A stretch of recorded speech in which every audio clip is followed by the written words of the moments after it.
샬롬 반갑습니다. 오늘 2024년 첫 번째 주일 청년국 주일 예배 함께 하신 여러분을 주님의 이름으로 환영하고 축복합니다.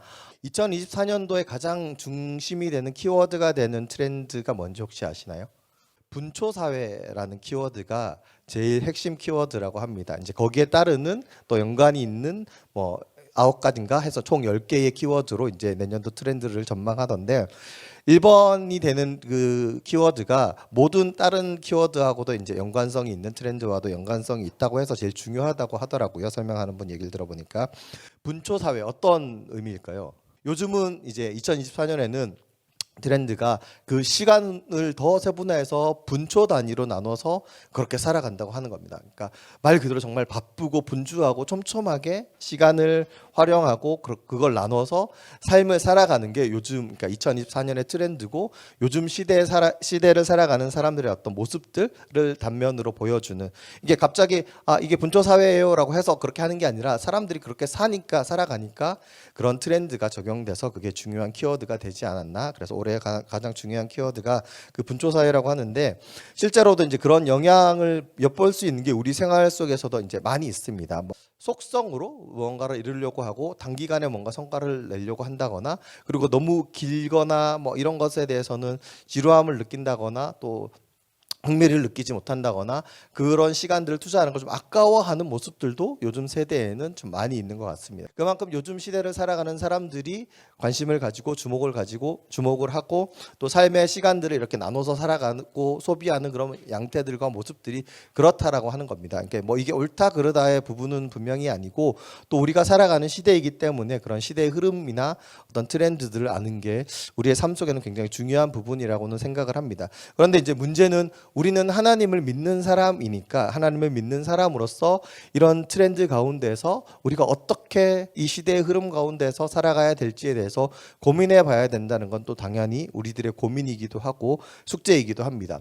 자신이 중요하다고 생각하는 것들을 위해서 시간을 투자하고 에너지를 투자하고 좀 많은 것들을 익히려고도 하고 경험하려고도 하고 그 시간을 통해서 무언가 얻기 위해서 심지어는 정말 목숨을 걸 정도로 정말 중요하게 생각하는 것들을 위해서 그런 에너지들, 시간들을 쪼개가면서 배우고 익히고 경험하고 나의 것으로 나의 삶으로 삼으려고 하는 모습들이 우리들의 모습이기 때문에 그런 세대, 그런 시대를 살아갈 때 믿는 사람으로서 우리는 어떻게 살아가야 될지에 대해서 한번 생각해 봤으면 좋겠다는 겁니다.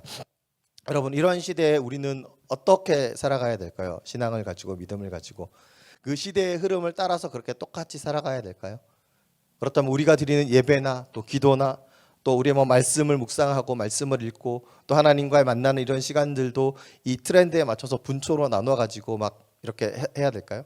이 시대의 흐름을 알고 시대의 흐름에 따라가고 그게 좀 익숙한 사람들 또 우리의 삶이 어느 정도는 익숙해져 있는 세대들이니까 그런 모습들 가운데서 우리가 드려지는 이때까지 지켜왔던 예배의 모습들이라든지 교회 모임의 모습들이라든지 교회에서 지켜나가는 중요하게 여기는 여러 가지 신앙생활의 모습들 경건생활의 모습들이 맞지 않게 여겨질 때가 있다는 겁니다. 그런 순간에 우리는 어떤 것들을 주목해야 되고 어떤 것들을 따라야 하고 어떤 것들이 옳은지 어떤 것들이 하나님의 뜻인지를 분별할 수 있는 지혜와 또 영적인 어떤 분별력들이 있어야 된다고 하는 겁니다. 이 세상의 트렌드는 시대는 변합니다. 계속 변합니다. 이 하나님의 말씀은 몇천 년 동안 존재하셨어요. 성경만 놓고 봐도 몇천 년 동안, 그러니까 신구약 합쳐서도 2000년 가까이 존재했습니다. 그러면서도 변하지 않는 부분들이 있습니다. 이게 어떤 교회의 관습이나 어떤 전통이 중요하니까 전통대로만 해야 된다 이렇게 말을 하는 게 아니라요. 시대의 흐름에 따라서 바뀌어야 되는 어떤 부분들, 방법에 대한 부분들이나 방식에 대한 부분들은 바뀌어야 될 부분들이 분명히 많이 있습니다. 예전에 옳았던 방식이 이제는 옳지 않을 수도 있습니다. 많은 교회들 중에 정말 극소수의 교회만이 코로나 시국에 교회 학교를 위해서 다음 세대를 위해서 예배를 위해서 정말 실제적으로 현실을 얘기하자면 헌금이 줄어들고 재정이 줄어들고 정말 빡빡한 그런 상황 가운데에서도 온라인 장비들을 구입하고 음향 설비를 구축해서 오히려 돈을 투자해서 그 코로나 시국에도 온라인으로 예배와 또 모임과 그런 것들을 유지했던 교회들은 지금 이 코로나 시국이 끝난 이 시점에도 더 활성화되고 또 그런 것들을 잘 활용하는 교회들이 많이 있거든요. 이 전국적으로 보면. 그런데 그렇지 않고 되게 예전의 방식들만 고수했던, 그러니까 그게 틀렸다라기보다는 그런 방법들을 고수했던 많은 교회들이 지금 그 이전으로 회복하지 못해서 힘들어하고 있는 모습들 또한 있다는 겁니다. 우리가 이런 상황과 현상들을 봤을 때 마냥 이 세상은 악하고 세속적인 것은 하나님이 기뻐하시지 않는 거니까 시대의 흐름은 흐름대로 흘러가든지 말든지 우리는 우리의 믿음의 전통, 교회의 전통만 유지하고 고수하겠다. 이것도 뭐 마냥 맞는 말은 아니라는 겁니다. 우리가 고민해 봐야 될 것은 이 시대의 흐름 가운데서 우리가 취해야 될 부분들이 어떤 것인지, 적용해야 될 부분들은 어떤 것인지 우리가 분별할 수 있는 마음으로 또 잘 적용해서 우리 교회 가운데, 우리의 믿음의 삶 가운데, 교회 공동체든 개인의 삶 가운데 적용해야 될 필요들이 분명히 있는데, 중요한 건 오히려 그게 역전이 되어서 세상의 것만 쫓는 실수를 범해서는 안 된다는 겁니다. 그래서 우리 안에 지켜야 될 것과 또 바꿔야 될 것들을 분별하기 위해서 우리가 주목해야 될 것은 정말 믿음의 본질이 무엇인지, 하나님을 믿는다는 것이 어떤 것인지, 이 교회 공동체 가운데 하나님의 뜻이 무엇이고 하나님의 계획하시고 뜻하심이 무엇인지를 우리가 구별할 수 있어야 되고 분별할 수 있어야 된다는 겁니다. 그래서 본질이 뭔지, 진리가 무엇인지, 우리가 지켜야 될 것, 어떤 상황과 환경 가운데 이렇게 빠르게 변해가는 시대 가운데에서도 우리가 절대 놓치지 말아야 되고 붙잡고 있어야 될 것이 무엇인지, 그리고 어떤 것들은 유연하게 적용하고 또 맞춰가고 또 활용하는 것이 좋은 것인지에 대해서 우리가 잘 고민해보고 또 기도해보고 또 생각하면서 지혜롭게 해야 된다는 겁니다. 여러분, 믿음의 본질이 뭐라고 생각하시나요? 그럼 여러분이 생각하는, 개인적으로 생각하는 내가 신앙생활 가운데 이게 참 제일 중요하다 생각하는 게 어떤 게 있을까요? 이런 중요한 것들, 우리가 정말 알고 있는 것들을 우리가 정말 이 시대가 바뀌고 상황이 바뀌고 환경이 바뀐다 할지라도 여전히 중요하게 여기고 지켜야 된다는 겁니다.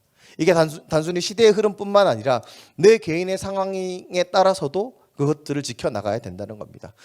나의 상황이 어떠하든지 간에 주의를 지키고 예배를 지키고 하나님을 찾고 하나님의 말씀을 하나님께 기도하고 하나님께 찬양하고 이것들은 너무나 중요하다는 걸 그때 많이 깨달았습니다. 시대가 아무리 바뀌어가더라도 또 우리 각자 개인의 상황들이 아무리 바뀌더라도 우리가 결코 놓치지 말아야 될 중요한 것들, 본질이 있고 진리가 있고 우리가 놓치지 말아야 될 신앙의 모습들, 믿음의 모습들이 있다는 겁니다. 그게 무엇인지는 방금 여러분이 얘기한 것처럼 여러분이 모르지 않습니다. 여러분이 알고 있습니다.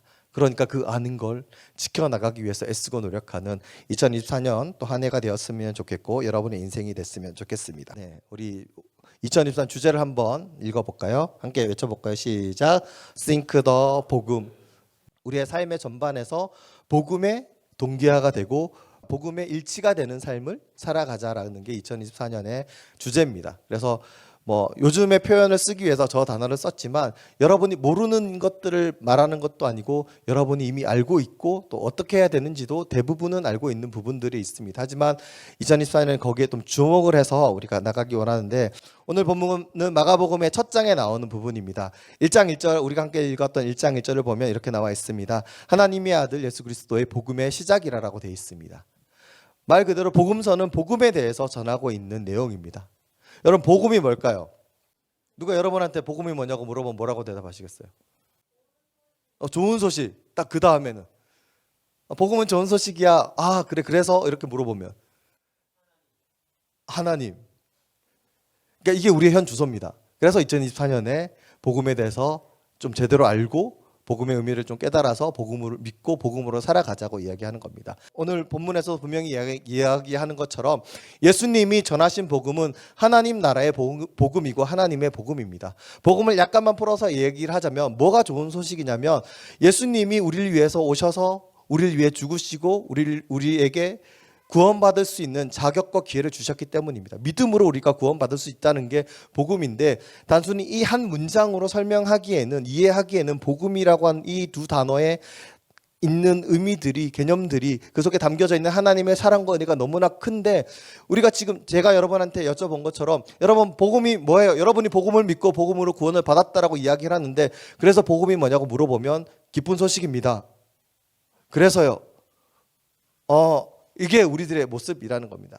복음이라고 얘기하면 최소한 몇 문장이라도 몇 마디라도 내가 겪은 복음, 내가 알고 있는 복음 이런 거야 라고 이야기할 수 있는 이게 어떤 정형화된 어떤 복음은 그러니까 사전에 있는 정의처럼 그렇게 몰라도 좋습니다. 내가 아는 내가 느낀 나에게 들려주신 그 복음은 이런 거야라고 이야기해 줄 수 있는 우리들이 됐으면 좋겠습니다. 기쁜 소식 그 이상의 것들을 그 너머의 것들을 우리가 알 수 있는 그런 2024년이 됐으면 좋겠습니다. 예수님이 전하신 그 복음이 하나님 나라의 복음입니다. 하나님의 복음입니다. 그리고 나중에는 결과적으로 예수님은 복음이 되셨습니다. 십자가에서 못 박혀 죽으시고 다시 부활하심으로 복음이 되셨습니다. 하지만 그 날이 오기 전까지 예수님이 전한 많은 메시지들, 복음의 메시지들은 하나님의 나라를 증거하는 거였고 하나님의 나라가 다시 회복할 것이라고 이야기를 하는 거였고 그 나라에 합당한 하나님의 사람이 되기 위해서 어떻게 살아가야 되는지를 삶으로 보여주셨고 가르침으로 보여주셨고 제자들에게 알려주시고 많은 기적과 표적들을 통해서 나타내 주셨습니다. 그것들이 이제 복음서에 나와 있는 내용인데 오늘 본문만 가지고 잠깐 이야기를 하면 이렇습니다. 14절과 15절을 보면 이렇게 되어 있습니다. 이제 요한님은 세례 요한이거든요. 세례 요한이 잡히고 이제 예수님 본격적으로 사역을 시작하십니다. 예수께서 갈릴리에 오셔서 하나님의 복음을 전파하여 이르시되 하면서 15절에 때가 찼고 하나님의 나라가 가까웠으니 회개하고 복음을 믿으라라고 이야기하셨습니다. 오늘 우리에게 주시는 말씀입니다. 하나님의 나라가 가까이 오고 있습니다. 하나님의 때가 가까이 찼습니다. 지금이 바로 하나님의 복음, 예수 그리스도가 전해주신 그 복음, 예수 그리스도가 대신 그 복음을 우리가 온전히 알고 우리의 삶의 모습 가운데 그 복음에 합당하지 못한 모습들이 있다면 그것들을 깨닫고 돌이키는 모습들로 하나님 앞에 나가야 된다는 겁니다. 우리가 뭔가 큰 죄를 짓고 잘못해서 회개하라 얘기하는 게 아니라 하나님의 뜻대로 예수 그리스도의 복음의 기준으로 봤을 때 그에 합당하지 못한 생각들을 하고 그런 모습들로 살아간다면 우리가 아까 얘기했던 우리가 너무나 중요하게 생각하는 예배의 신앙생활의 믿음 생활의 중요한 것들 다 얘기했잖아요. 근데 그 삶들을 예배의 삶을 찬양의 삶을 말씀의 삶을 기도의 삶을 내가 제대로 못 살고 있었다면 작년의 나를 봤을 때 너무나 좀 부족하거나 못 살았다면 그러지 못했다면 우리는 그 모습들을 회개하고 조금 더 예배자의 삶을 살아야 되고 말씀을 가까이 해야 되고 기도하는 삶을 살아야 되고 찬양하는 삶을 살아야 되고 믿음 안에서 교제해야 된다는 겁니다. 내가 작년에는 내 스스로 만족하게 충분히 했다고 하면 거기서 끝나는 게 아니라 하나님이 더 큰 것들을 주실 것이기 때문에 올해에는 예배에 대해서 말씀에 대해서 기도에 대해서 찬양에 대해서 또 믿음의 공동체를 세워나가는 이 일 가운데 하나님의 나라를 꿈꾸는 그런 일 가운데 우리가 조금 더 노력하고 애썼으면 좋겠다는 겁니다.